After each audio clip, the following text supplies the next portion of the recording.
ओवैसी जी भी जानते हैं कि इतने सारे लिटिगेंट्स जो हैं, पिटिशनर्स हैं, मुसलमान हैं, जो वक्फ बोर्ड में जो कुछ चल रहा है ट्रिब्यूनल्स में, और जिस तरह से पूरी तरह से एक पूरा एक माफिया उस पर कहीं कहीं जगह पे काबिज है, उसके खिलाफ आवाज़ उठाना ज़रूरी है। और कई मुस्लिम पिटिशनर्स हैं।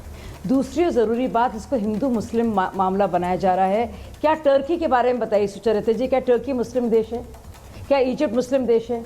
क्या सूडान मुस्लिम देश है? क्या जॉर्डन मुस्लिम देश है?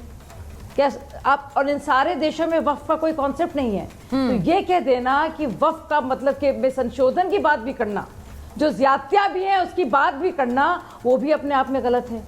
तो आप देखिए किस किस हद तक ये झूठ बोला जा रहा है। और ओवैसी जी जानते हैं किसी भी मुसलमान की ना तो मस्जिद ना कोई कब्रे से छेड़छाड़ होगी, लेकिन इतना भद्दा मजाक कर रहे हैं ऐसे महीने में। मुझे यकीन नहीं आ रहा है कि क्या हो गया उनको, और ये बिल्कुल ही दंगा फसाद करने की कोशिश है। मुझे लगता है सख्त से सख्त कार्रवाई उनके खिलाफ होनी चाहिए। आपको याद होगा सुचरिता जी, शाहीन बाग में क्या हुआ? बिल्कुल, हर एक मुसलमान को लाया गया, बिल्कुल बेवकूफ बनाया गया, गुमराह किया गया। क्या कहा गया? नानी दादी ने सुनी सुचरिता जी, एक मिनट और, नानी दादी ज़ईफ माताओं को लाया गया, बिठाया गया, क्या कहकर कि तुम्हारा घर छीन लेंगे। झूठ बोला जा रहा है मुसलमानों से। ये मुसलमान अपने को कहते हैं, ये मुसलमानों के सबसे बड़े दुश्मन हैं। सोचिए, अभी भी झूठ बोल रहे हैं मुसलमानों से, और इस महीने में मुझे यकीन नहीं आ रहा है।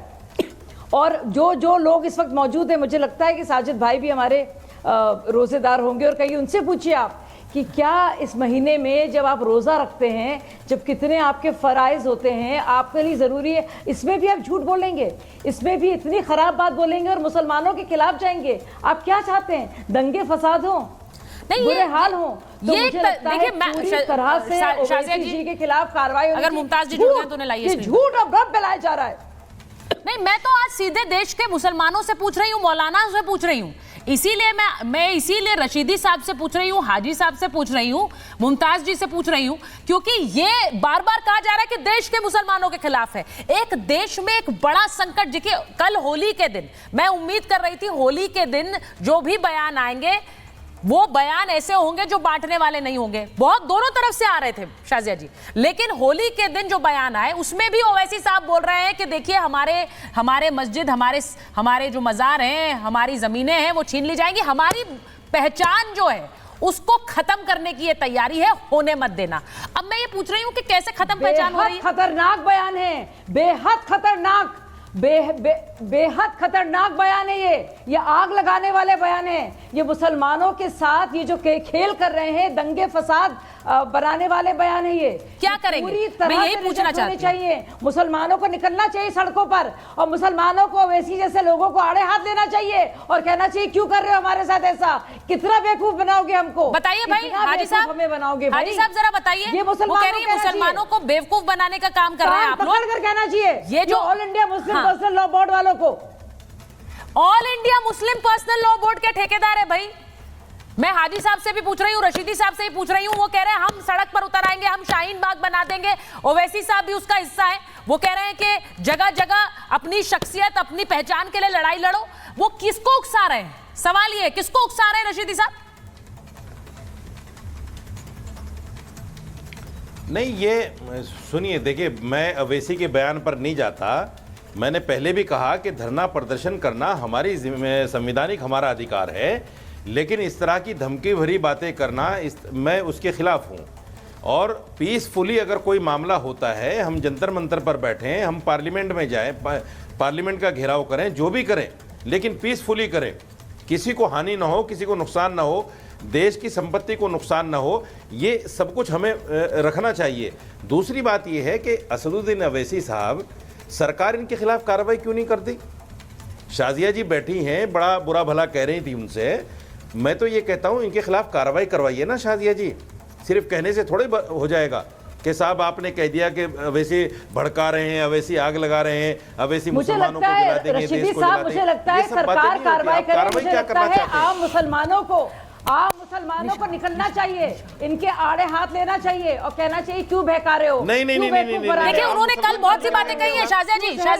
ओवैसी साहब ने नहीं, हीरो नहीं बनेंगे वो, हीरो नहीं बनाएंगे। आप मुसलमान हीरो क्यों नहीं निकलेगा बनाएंगे इनके उनको। खिलाफ? या सरकार चाह रहे हैं कार्रवाई रशीदी करे जी, ना। बिल्कुल नहीं, वो कह रही बनने सरकार देंगे। कार्रवाई क्यों नहीं हीरो करती बनने है? आप लोग देंगे। बार-बार कहते हैं ओवैसी साहब भड़का रहे हैं, लेकिन कार्रवाई नहीं करते हैं। अरे नहीं, मैं वही तो मैं जवाब दे रही हूँ ना। मुसलमान नहीं हाँ, निकलेगा, हीरो- क्यों अरे निकलेगा तब वही तो मुसलमान चाह भाई? रहे हैं वो, ताकि वो हीरो आप बने। मुसलमानों को आपस में अरे लड़ाना भाई चाह रही सुचरिता जी, आप भी जानती है और मैं भी जानती हूँ कि नहीं, अगर आप कार्रवाई जरा सी होगी तो फिर रोना इनका शुरू हो जाएगा और ये हीरो बनेंगे। सरकार को बिल्कुल हीरो नहीं बनाना चाहिए, इनको बिल्कुल इग्नोर करना चाहिए। ठीक है, और आप मैं एक बात बताऊं, आज एक बहुत तल्ख लहजे आप में बनाएंगे रशीदी जी, हम नहीं बनने यूपी देंगे। यूपी के मंत्री संजय निषाद ने बहुत तल्ख लहजे में आज असदुद्दीन ओवैसी को जवाब दिया है। रशीदी साहब, मैं वापस आ रही हूँ। संजय निषाद ने बहुत तल्ख लहजे में जवाब दिया है। एक बार संजय निषाद हमारे साथ जुड़ रहे हैं, मैं संजय जी के पास एक बार जा रही हूँ। संजय जी, होली पर भी भड़काऊ बयान आ गया असदुद्दीन ओवैसी का। मुझे लग रहा था होली पर नहीं आएगा, लेकिन वो कह रहे हैं कि हमारी वक्फ को लेकर एक बड़ा आंदोलन कुछ घंटों बाद शुरू होगा, सबको उसमें शामिल होना है। संजय जी, वो अगर एक पार्टी के नेता और सांसद हैं तो हम एक सरकार के अंग हैं। मैं कैबिनेट मिनिस्टर हूँ और सरकार बड़ी चीज़ होती है और किसी नेता से।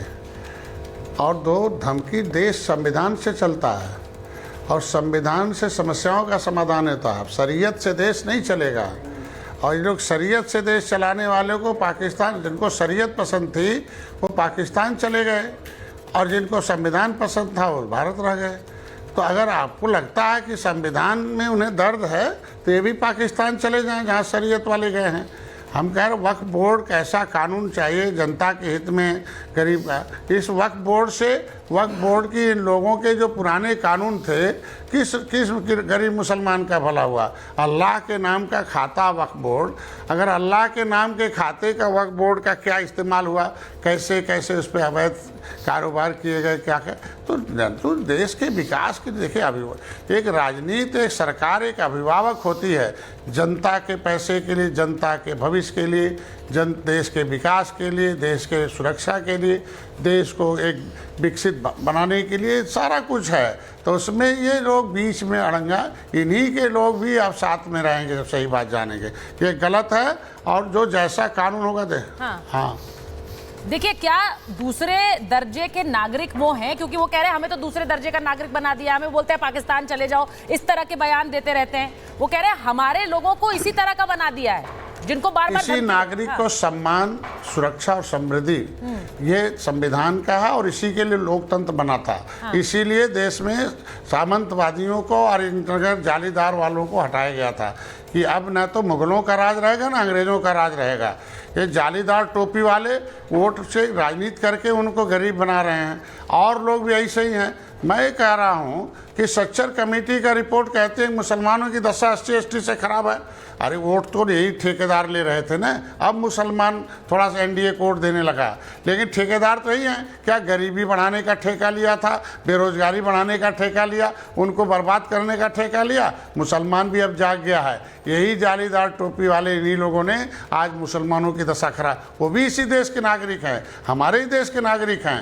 ये वो लोग हैं, ये तो अभी सुने हैं कि किसी TV चैनल बोल रहे थे हम लोग बहादुर हैं, हम कायर थे, वो पाकिस्तान भाग गए, हम लोग बहादुर हैं, हम हैं। अरे पूछो उनको पुरखों से, जिनको पसंद था धर्म वो भाग गए पाकिस्तान चले गए, जिन्हें हिंदुस्तान पसंद था वो यहाँ हैं।